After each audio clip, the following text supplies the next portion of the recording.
O próximo orador, Sr. Wolfgang Kubicki, para o grupo Kubicki Kubicki e und outros. andere.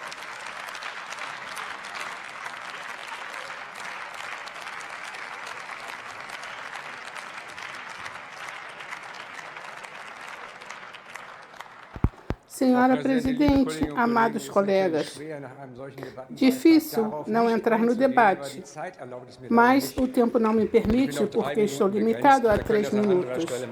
Podemos debater uma outra vez, em outro tempo, uma outra hora. Eu posso bem entender, senhor colega, que as emoções aumentam sobre esse tema, mas ao mesmo tempo temos que ter cuidado no calor do momento. Não usemos argumentos sem base em evidências, que podem ser atribuídos à vontade incondicional de impor uma posição pessoal. Fora das questões de avaliação política, temos que, no processo parlamentar, identificar falsas justificativas, identificar e retirá-las do debate como argumento. Portanto, tendo em vista a audiência da Comissão de Saúde, observamos os seguintes fatos. A imunidade de rebanho não será alcançada pela vacinação. Uma variante de vírus significativamente mais perigosa no próximo outono não é um cenário provável. As pessoas que não foram vacinadas não têm culpa que outras pessoas sejam infectadas. Não temos sobrecarga no sistema de saúde. É improvável que isso venha a acontecer. A introdução de uma vacinação compulsória geral com uma vacina que tem apenas uma licença provisória é um problema inconstitucional. As vacinas são para autoproteção e não para a proteção de outros. Se pudermos concordar com esses pontos, por razões constitucionais não poderia haver vacinação obrigatória. Não é tarefa do Estado ir contra a vontade de pessoas adultas forçando-as à autoproteção. Esta casa é modelo de função cultural de debate em nosso país. E por isso não deveria representar um suposto vencedor ou perdedor no final de um debate. Trata-se de encontrar a melhor solução em termos jurídicos e política de saúde socialmente aceitável. Aqui as pessoas podem esperar que novas percepções também levem a uma revisão de antigas posições. Se a variante Delta fez com que muitos nesta Assembleia repensassem a vacinação obrigatória, então o aparecimento da variante Omicron de menor virulência deve, consequentemente, bem levar a uma reavaliação. As pessoas podem entender que, se a situação piorar, serão necessárias medidas políticas mais rígidas.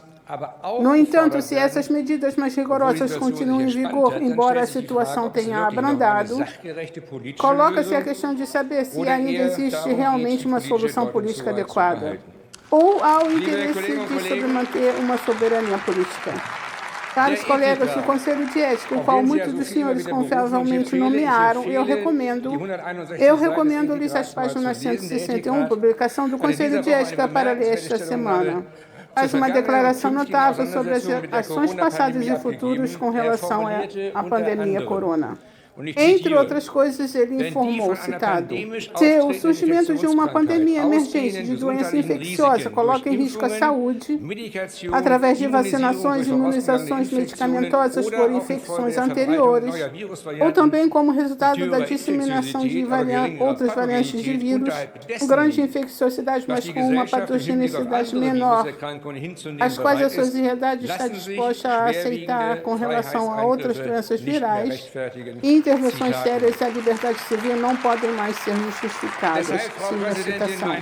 Isso, senhora Presidente, é a minha última frase. Portanto, uma vacinação compulsória a partir dos 18 ou 60 anos podem ser justificada legal ou sociopoliticamente. Agradeço pela atenção.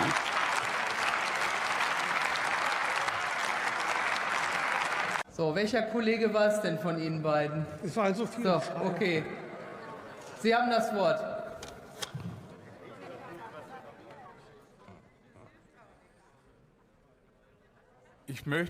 Eu quero dizer aos senhores que eu, com 72 anos de idade, que não me deixei vacinar e até hoje passei pela dita pandemia sem ter grandes problemas de saúde. Há 3 semanas atrás, e não por 2 dias, mas por 3 dias, tive o contágio pelo vírus Omicron. Então, quando eu me senti melhor, pude na minha cidade fazer o teste e o caso foi resolvido. Eu não estava doente, mas eu vi pessoas ficarem assim tremendo após terem tomado a tal vacina e por longas semanas tiveram que receber cuidados. Fiquem os senhores sabendo que há muitas pessoas que por isso têm medo desta vacina, porque esta vacina faz muitas pessoas ficarem doentes. Existem relatórios oficiais que dizem que 0,4% das pessoas vacinadas 0,4% estão ameaçadas até de morte. Como os senhores ainda podem cogitar em adotar a vacinação compulsória? Sobre tal usurpação dos direitos civis constitucionais, eu desafio aos senhores dispersar essa ideia, pois claramente a Alemanha é um país livre. Somos um Estado de Direito e não houve nenhuma sobrecarga no sistema hospitalar. Desculpem-me, por favor, se eu fico tão agressivo, mas estou preocupado. Se eu for obrigado a me vacinar, essa vacina também poderá me matar. Mas, com certeza, eu não vou me vacinar. Eu digo isso aos senhores, prefiro pagar multa. Parem com isso, parem com isso. Deixem o povo viver em liberdade. Próximo orador, Martin Sichert.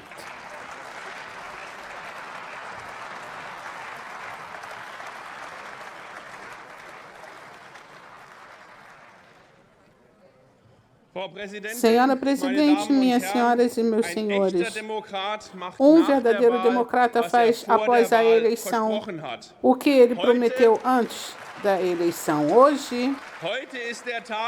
Hoje é o dia que os cidadãos verão quais são os deputados democratas.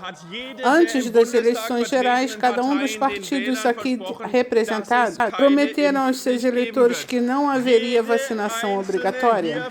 Cada um dos partidos aqui representados fez essa promessa durante a campanha eleitoral. Para o nosso partido, a democracia é a base das nossas ações. Como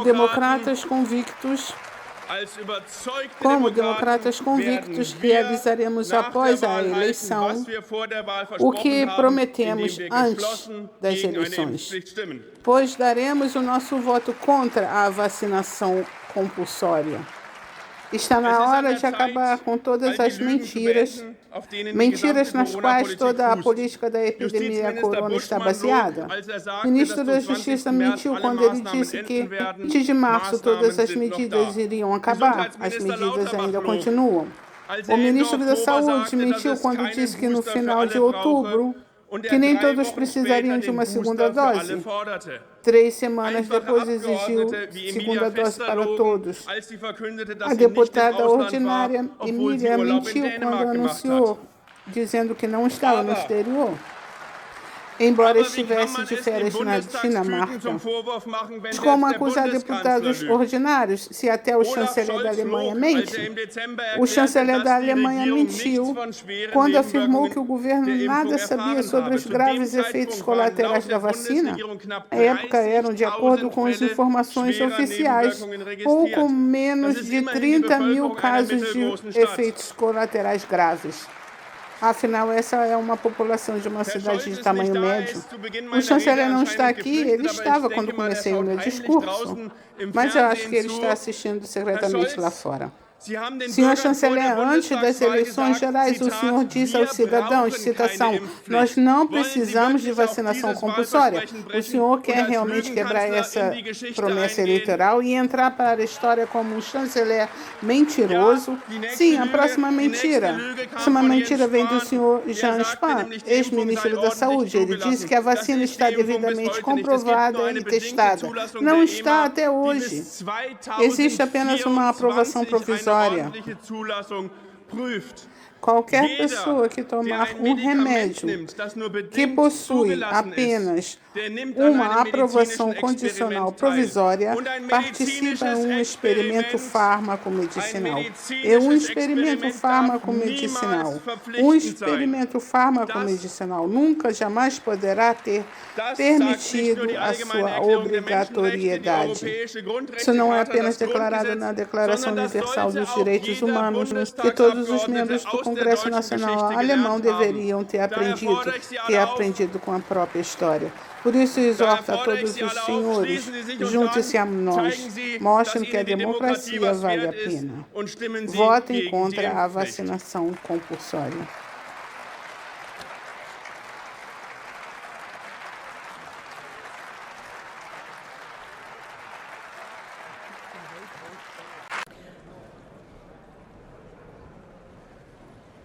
Ich verlese Ihnen das Protokoll des von den Schriftführerinnen und Schriftführern ermittelten Ergebnisses der namentlichen Abstimmung in der zweiten Beratung über den aus den Gesetzentwürfen der Gruppe Heike Behrens, Dr. János Dahmen und weiterer Abgeordneter und der Gruppe Dieter Janicek, Guido Jensen und weiterer Abgeordneter zusammengeführten Entwurf eines Gesetzes zur Pandemievorsorge durch Aufklärung, verpflichtende Impfberatung und Immunisierung der Bevölkerung gegen SARS-CoV-2 in der Ausschussfassung, Drucksachen 20.899, 20.954 und 20.1353. Abgegebene Stimmkarten 683. Mit Ja haben gestimmt 296.